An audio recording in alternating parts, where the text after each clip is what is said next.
Want a secure login using your Apple ID? Let's walk through logging into Grok AI using Apple. Let's get into the video. First of all, open up Grok AI login page and click on Continue with Apple. Sign in with Apple ID and if asked, verify your identity using Face ID, Touch ID, or your device passcode.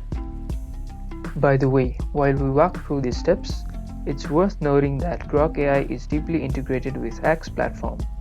So, whether you are creating content, browsing, or engaging with posts, you're just a click away from a powerful AI assistant that's designed to stay up to date and real-time information.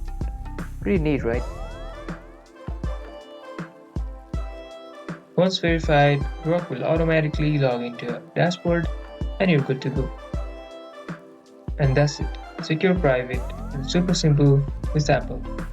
If this video helped you, hit the like button, subscribe for more videos just like this, and thank you guys for watching. See you guys in the next video.